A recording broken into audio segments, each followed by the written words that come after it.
இதுக்கு முன்னாடி இருக்கிற சாப்டர்ல வந்து ஆங்கிலேயர்களோட ரூல் வந்து எப்படி ராஜாஸ், நவாப்ஸ், பெசன்ஸ், அப்புறம் குடிமக்கள், ட்ரைபல் பீப்புள் இவங்க எல்லாரையும் அஃபெக்ட் பண்ணுச்சுன்றதை பார்த்தோம். இந்த சாப்டர்ல வந்து civilising the native, educating the nation. So educating, so ஸ்டூடெண்ட்ஸோட லைஃப் வந்து எப்படி ஆங்கிலேயர்களோட ரூல் வந்து மாத்துச்சு, அஃபெக்ட் பண்ணுச்சு.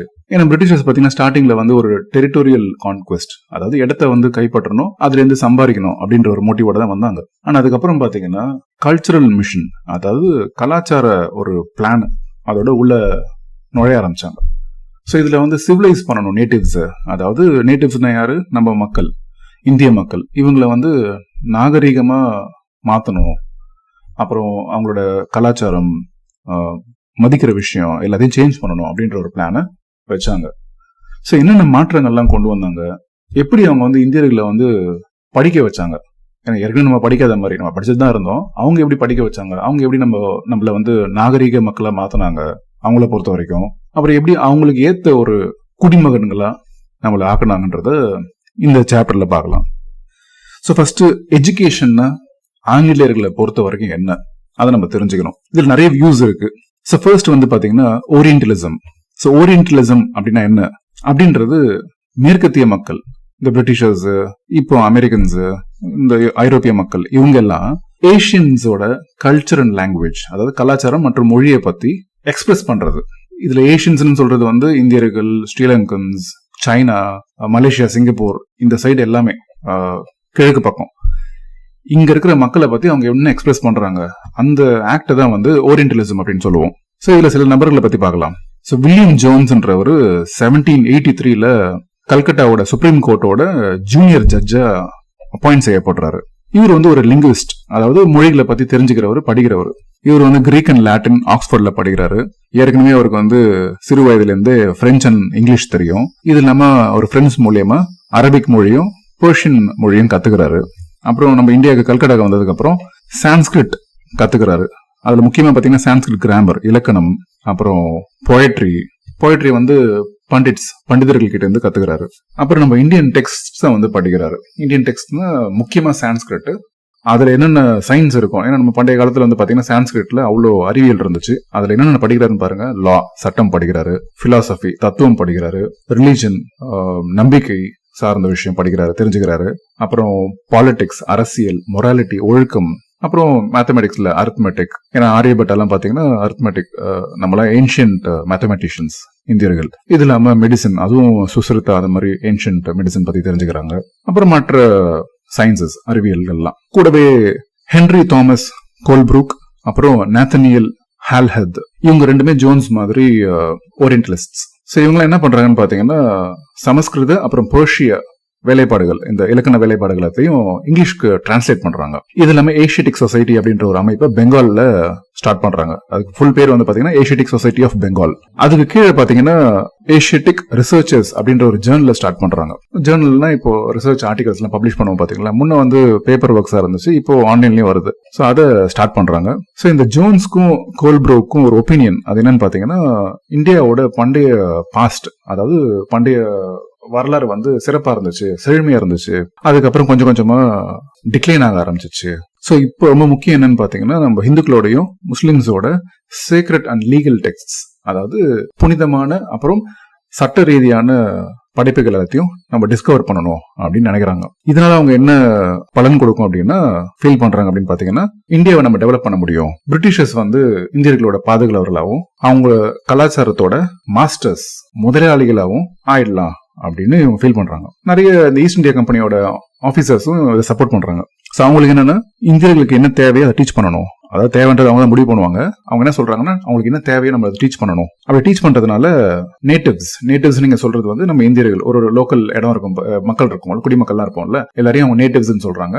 ஏன்னா அவங்க கொலனைஸ் பண்ணவங்க. ஸோ நேட்டிவ்ஸோட நம்பிக்கையை நம்ம அடைஞ்சிடலாம் அப்படின்னு ஃபீல் பண்றாங்க. எதுக்குன்னா நிர்வாகம் செய்யறதுக்காக, நம்மள அவங்க நிர்வாகம் செய்யறதுக்காக. ஸோ 1781 பாத்தீங்கன்னா கல்கட்டால மദ്രാസா செட்டப் பண்றாங்க. எதுக்குன்னா அரபிக், பெர்ஷியன், அப்புறம் இஸ்லாமிக் லா பத்தி படிக்கிறதுக்காக, அதை ப்ரொமோட்டும் பண்றதுக்காக. அப்புறம் 1791 ஒரு 10 வருஷம் கழிச்சு பனாரஸ்ல ஹிந்து காலேஜ் செட்டப் பண்றாங்க. எதுக்குன்னா சான்ஸ்கிரிட் டெக்ஸ்ட், அது ஏன்ஷியன்ட் சான்ஸ்கிரிட் டெக்ஸ்ட் பத்தி படிக்கிறதுக்கு.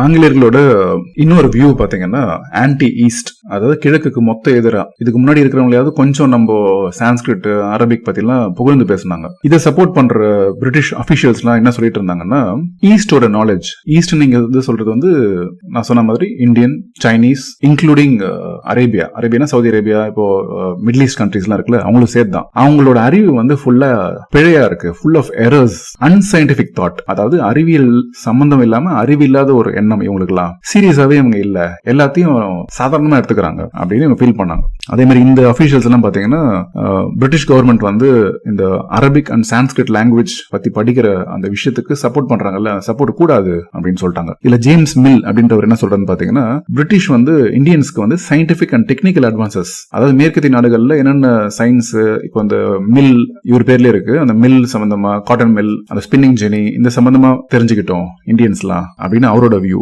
1830s பாத்தீங்கன்னா தாமஸ் பெபிங்டன் மெக்காலே அப்படின்றவர், இவர் ரொம்ப முக்கியம். நிறைய பேர் மெக்காலே எஜுகேஷன் இன்னும் நம்ம அதான் ஃபாலோ பண்ணிட்டு இருக்கோம், பல ஸ்கூல்கள்ல கேள்விப்பட்டிருப்பீங்க. அவரு இந்தியாவை பத்தி ஃபர்ஸ்ட் என்ன சொல்றாருன்னு பாருங்க. இந்தியா வந்து அன்சிவிலைஸ்ட் கண்ட்ரி, அதாவது நாகரிகமே இல்லாத ஒரு நாடு. ஈஸ்டர்ன் எஜுகேஷனை வந்து இங்கிலாந்து, அதாவது அவங்க பிரிட்டிஷ் ஆங்கிலேய அறிவோட சம்பந்தப்படுத்தவே முடியாது. அவர் என்ன சொல்றாருன்னு பாருங்க, இந்தியர்களோடையும் அரேபியர்களோட லிட்ரேச்சரை வந்து எதுக்கு ஈக்குவல் பண்றாருன்னா, ஐரோப்பியால இருக்கிற லைப்ரரியோட ஒரு சிங்கிள் ஷெல்ஃப், அதுதான் இந்த மொத்த அரேபியர்களோடையும் இந்தியர்களோட லிட்ரேச்சரே அப்படின்னு இழிவா பேசுறாரு. இது இல்லாம இந்த ஓரியன்டல் எஜுகேஷன், அதாவது சான்ஸ்கிரிட், அரேபியன் இதெல்லாம் பத்தி தெரிஞ்சுக்கணும்னு சொல்றோம்ல, அந்த எஜுகேஷனுக்கு பிரிட்டிஷோட ஃபண்ட்ஸை ஸ்டாப் பண்ணணும்னு இவரும் சொல்றாரு. யாரு? மெக்காலேயும் சொல்றாரு. இவர் இன்னும் என்ன சொல்றாருன்னு பாத்தீங்கன்னா, இந்தியன்ஸ் எல்லாம் இங்கிலீஷ் லாங்குவேஜும் இங்கிலீஷ் லிட்ரேச்சரும், இப்ப ஷேக்ஸ்பியர் அதை பத்தி நம்ம இங்கிலீஷ்ல படிக்கிறோம்ல, இதெல்லாம் கொண்டு வந்தது வந்து இவர் தான். சோ அதெல்லாம் நம்ம படிக்கணும். எதுக்குன்னா நம்மளோட டேஸ்ட், நம்ம என்னென்னலாம் விருப்பப்படுறோம், நம்மளோட வேல்யூஸ் இதெல்லாம் மதிக்கிறோம், அப்புறம் நம்ம கல்ச்சர் இது எல்லாத்தையும் மாத்தணும் அப்படின்னு சொல்றாரு. சோ இதன் விளைவா இவர் இந்த மாதிரிலாம் சொன்னதுனால, சப்மிட் பண்ணதுனால பிரிட்டிஷ் கவர்மெண்ட் கிட்ட என்ன நடக்குதுன்னு பாத்தீங்கன்னா, English education act of 1835 introduce பண்றாங்க. இதுதான் மெக்காலே ஆக்ட்னு சில இடத்துல போட்டிருக்கும். சோ இதன்படி பாத்தீங்கன்னா இங்கிலீஷை வந்து medium of instruction for higher education ஆக்குறாங்க. அதாவது ஹையர் எஜுகேஷன்ல வந்து இங்கிலீஷ் மீடியம் தான், நம்ம தாய் மொழி வழி கல்வியை வந்து படிக்கக்கூடாது அப்படின்றது அவங்க தெளிவா இருக்கிறாங்க. அதே மாதிரி கல்கட்டால இருக்கிற மதராசா, அப்புறம் பனாரஸ்ல இருக்கிற அந்த சான்ஸ்கிரிட் காலேஜ், இதுக்கெல்லாம் ஃபண்டிங் போகக்கூடாது. ஏன்னா இதெல்லாம் வந்து டெம்பிள்ஸ் ஆஃப் டார்க்னஸ், அதாவது இருளின் கோயில்கள் இதுங்கெல்லாம். அப்புறம் ஃபாலிங் இன்டு டிகே அப்படின்றாங்க. அப்படின்னா அழுகி போயிட்டு இருக்கு இந்த மதரசாவும் சான்ஸ்கிரிட், பனாரஸ் சான்ஸ்கிரிட் காலேஜும் அப்படின்ற மாதிரி ஃபீல் பண்றாங்க. சோ இதன்படி இங்கிலீஷ் டெக்ஸ்ட் புக்ஸ் ஸ்கூல்ஸ்ல எல்லாம் இன்ட்ரோடியூஸ் பண்றாங்க. டெக்ஸ்ட் புக்ஸ்ல எங்கேருந்து வருது நம்ம பாக்குறோம்ல, இங்கேருந்து தான். அடுத்த வியூ பாத்தீங்கன்னா காமர்ஸ்க்காக, வணிகம்காக. 1854ல வுட்ஸ் டிஸ்பேட்ச் அப்படின்றது நம்ம நாட்டுக்குள்ள வருது. அது என்னன்னு பாத்தீங்கன்னா ஒரு எஜுகேஷன் டீம். டிஸ்பேட்ச்னா ஒரு பொருளை வந்து டிஸ்பேட்ச் பண்ணி அனுப்புறோம்னு சொல்றோம்ல, பேக் பண்ணி அனுப்புவாங்கல்ல, அந்த மாதிரி ஒரு எஜுகேஷன் டீமை வந்து பேக் பண்ணி நம்ம இந்தியாவோட கவர்னர் ஜெனரலுக்கு அனுப்புறாங்க. யார் அனுப்புறன்னு பாத்தீங்கன்னா கோர்ட் ஆஃப் டைரக்டர்ஸ். யார் இஷ்யூ பண்றான்னு பாத்தீங்கன்னா சார்ல்ஸ் வுட். அதனால இந்த வுட்ஸ் அப்படின்ற பேர் வருது. வுட்ஸ் அவரோட டிஸ்பேட்ச் தான் இது அப்படின்றதுனால சார்ல்ஸ் வுட் அனுப்புறாரு. அவர் யாருன்னு பாத்தீங்கன்னா president of the board of control of East India Company. ஒரு கம்பெனிக்கு வந்து போர்ட் ஆஃப் டைரக்டர்ஸ் இருப்பாங்கல்ல, அதோட பிரசிடென்ட் அவர் தான். அவரு எங்கேருந்து அனுப்புறாங்கன்னு பாத்தீங்கன்னா லண்டன்ல இருந்து நம்ம நாட்டுக்கு அனுப்புறாங்க. சோ இந்த வுட்ஸ் டிஸ்பேட்ச் படி பாத்தீங்கன்னா யூரோப்பியன் லேர்னிங் தான் வந்து நம்ம இந்தியர்களை ட்ரேட் எக்ஸ்பான்ஷனுக்கு ஹெல்ப் பண்ணும், புரியவும் வைக்கும். இது எதுக்குன்னு பாத்தீங்கன்னா நம்ம இந்தியாவோட வளத்தை இம்ப்ரூவ் பண்றதுக்காக, அதை இந்தியர்களுக்கும் புரிய வைக்கிறதுக்காக. நம்மளோட வளம், கனிம வளம் எல்லாத்தையும் சேர்த்து தான், அதை எல்லாத்தையும் அவங்க யூஸ் பண்ணிக்கிறதுக்கு இப்படி அவங்க சொன்னாங்க. இது இல்லாம யூரோப்பியன் லைஃப் ஸ்டைல உள்ள இன்ட்ரோடியூஸ் பண்றதுக்கு இதோட பிளான். அதுல நம்மளோட டேஸ்ட் மாத்தணும், நம்மளோட விருப்பு வெறுப்புகளை சேஞ்ச் பண்ணணும் அப்படின்னு ஃபீல் பண்ணாங்க.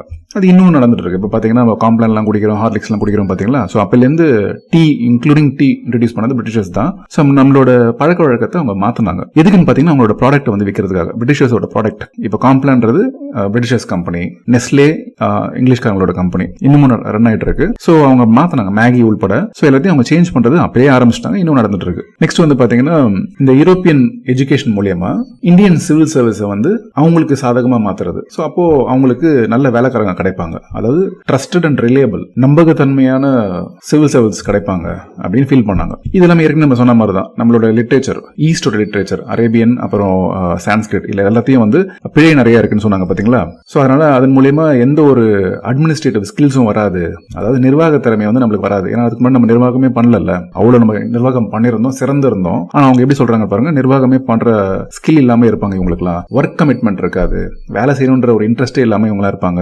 சோ அதனால அவங்க என்ன பண்ணாங்கன்னு பாத்தீங்கன்னா கவர்மெண்ட் எஜுகேஷன் டிபார்ட்மெண்ட்டை செட்டப் பண்ணாங்க நிறைய இடங்கள்ல. எதுக்குன்னு பாத்தீங்கன்னா நம்ம நாட்டோட எஜுகேஷனை, நம்ம கல்வி எப்படி கத்துக்கிறோன்றத கண்ட்ரோல் பண்றதுக்காக இதை செஞ்சாங்க. சோ அதன் அடுத்த ஸ்டெப் பாத்தீங்கன்னா 1857 வந்து கல்கட்டா, மெட்ராஸ், பாம்பே இங்கெல்லாம் யூனிவர்சிட்டிஸ், இப்போ மெட்ராஸ் யூனிவர்சிட்டிலாம் இருக்கு பாத்தீங்களா, அதெல்லாம் இந்த சமயத்துல தான் செட்டப் பண்ணாங்க. அடுத்த வியூ பாத்தீங்கன்னா மாரல் எஜுகேஷன். மாரல்னா ஒழுக்கம். ஸோ கிறிஸ்டியன் மிஷனரிஸ் இவங்க நம்ம நாட்டில் வந்து அந்த சமயத்தில் இருந்தாங்க. இவங்க வந்து பிராக்டிக்கல் எஜுகேஷனுக்கு அகேன்ஸ்டா இருந்தாங்க. அதாவது அறிவியல், சட்டம், அப்புறம் ஏதாவது ஒரு விஷயத்த வந்து வேலை செஞ்சு கத்துக்கிறோம், அந்த மாதிரி விஷயத்துக்கு அகேன்ஸ்டா இவங்க இருந்தாங்க. அதை கிரிட்டிசைஸும் பண்ணாங்க. ஸோ இந்த கிறிஸ்டியன் மிஷனரிஸ் என்ன பிலீவ் பண்ணாங்க அப்படின்னு பாத்தீங்கன்னா, கல்வின்றது ஒருத்தனோட ஒழுக்கத்தை வந்து இம்ப்ரூவ் பண்றது தான் இருக்கணும். அதுவும் எதன் மூலியமா அதை இம்ப்ரூவ் பண்ணணும், முன்னேற்றணும் அப்படின்னு பாத்தீங்கன்னா கிறிஸ்டியன் எஜுகேஷன் மூலியமா இம்ப்ரூவ் பண்ணணும் அப்படின்னு இந்த கிறிஸ்டியன் மிஷனரிஸ் எல்லாம் ஃபீல் பண்ணாங்க. ஸோ 1813 வரைக்கும் பாத்தீங்கன்னா ஈஸ்ட் இந்தியா கம்பெனி வந்து இந்த கிறிஸ்டியன் மிஷனரிஸை வந்து அப்போஸ் பண்ணாங்க இந்தியாக்குள்ள. ஏன்னா லோக்கல் பாப்புலேஷன், அதாவது இங்க இருக்கிற நம்ம குடிமக்களை வந்து அவங்க ப்ரோவோக் பண்ணிடுவாங்க, தூண்டி விட்டுருவாங்க, கோவப்படுத்திடுவாங்க அப்படின்னு அவங்க ஃபீல் பண்ணதுனால அலோவ் பண்ணல அந்த சமயம். ஸோ இதனால இந்த கிறிஸ்டியன் மிஷனரிஸ்லாம் என்ன பண்ணாங்க அப்படின்னு பாத்தீங்கன்னா, உங்க ஆங்கிலேயர்கள் இருக்கிற இடத்துக்கு தானே நாங்க வரக்கூடாது, நாங்க என்ன பண்றோம், பக்கத்துல Denmark, Danish East India Company அவங்களோட இடத்துக்கு நாங்க போயிடுறோம்னு சொல்லி வில்லியம் கேரின்ற ஒரு ஸ்காட்லாண்டை சேர்ந்த missionary, Christian missionary, Scottish missionary, அவர் என்ன பண்றாருன்னா செராம்பூர்ன்ற இடத்துல போய் ஒரு மிஷனை செட்டப் பண்றாரு. செராம்பூர்ன்றது கொல்கட்டா பக்கத்துல வெஸ்ட் பெங்கால் இருக்கு. ஸ்ரீராம்பூர் தான் உண்மையான பேர். ஆங்கிலேயர்களுக்கு வந்து நம்ம வார்த்தைலாம் வாயில நுழையாது இல்ல, ஸோ அதனால ஸ்ரீராம்பூரை வந்து செராம்பூர்ன்றாங்க. ஸோ அங்க பாத்தீங்கன்னா 1800 பிரிண்டிங் பிரஸ் செட்டப் பண்றாங்க. எதுக்குன்னா கிறிஸ்டியன் எஜுகேஷனை வந்து பிரிண்ட் பண்ணி அதை மக்கள்கிட்ட வந்து பரப்புறதுக்காக செட்டப் பண்றாங்க. ஸோ 1880 பாத்தீங்கன்னா ஒரு கிறிஸ்டியன் காலேஜும் எஸ்டாப்ளிஷ் பண்றாங்க. ஸோ அதுக்கப்புறம் 1813 அப்புறம் 19th century ஃபுல்லா பாத்தீங்கன்னா இந்தியா முழுக்க நிறைய கிறிஸ்டியன் மிஷனரிஸ் செட்டப் பண்ணிட்டாங்க. 1857 அந்த ரிவோல்ட்டே வந்து பாத்தீங்கன்னா நிறைய பேர் படிச்சிருப்பீங்க. ஆங்கிலேயர்கள் வந்து நம்ம இந்தியர்களோட மதத்தை வந்து புண்படுத்திட்டாங்க, அதுவும் மெயினா வந்து இஸ்லாமையும் இந்துக்களையும் வந்து புண்படுத்திட்டாங்கன்னு சொல்றதுனால அந்த ரிவோல்ட் நடந்துச்சு. ஸோ இதனால பயந்து என்ன பண்ணாங்கன்னா, இந்த 1857 அப்புறம் பிரிட்டிஷ் கவர்மெண்ட் வந்து இந்த கிறிஸ்டியன் மிஷனரிஸ்க்கு வந்து டைரக்டா சப்போர்ட் பண்ணல. ஏன்னா கிறிஸ்டியன் எஜுகேஷன் ஃபுல்லா டைரக்டா சப்போர்ட் பண்ணோம்னா இன்னும் கோவம் வந்துடும் சொல்லி கவர்மெண்ட் இருந்துட்டாங்க. டைரக்டா நம்மளோட கஸ்டம்ஸ், லோக்கல் கஸ்டம்ஸ்னா ஒரு குடிமக்களோட கஸ்டம்ஸ், கலாச்சாரம், பழக்க வழக்கங்கள், பிராக்டிஸ், நம்பிக்கை, அப்புறம் நம்பிக்கை சார்ந்த ரிலிஜியஸ் ஐடியாஸ், நம்பிக்கை சார்ந்த எண்ணங்கள், இது எல்லாத்தையும் டைரக்டா அட்டாக் பண்ணாம இன்டைரக்டா நடத்திட்டு இருந்தாங்க. ஸோ இது இந்த வீடியோவோட எண்டு. ஸோ நம்ம நாட்டில் கல்வி அப்ப எப்படிதான் இருந்துச்சு இந்த ஆங்கிலேயர்கள் வர வரைக்கும், அதுக்கப்புறம் இவங்க என்ன ஆக்குனாங்க, எப்படி மாறுச்சு, இந்த எக்ஸாம், புக்ஸ் இதெல்லாம் எப்படி முன்னாடி இருந்துச்சு, இல்ல இதெல்லாம் யார் கொண்டு வந்தா, இதை பத்தி அடுத்த வீடியோல நெக்ஸ்ட் பார்ட்ல பார்க்கலாம். உங்க கமெண்ட்ஸை தொடர்ந்து பதிவு பண்ணுங்க. தேங்க்ஸ் ஃபார் வாட்சிங் அண்ட் சப்போர்ட்டிங் மை சேனல்.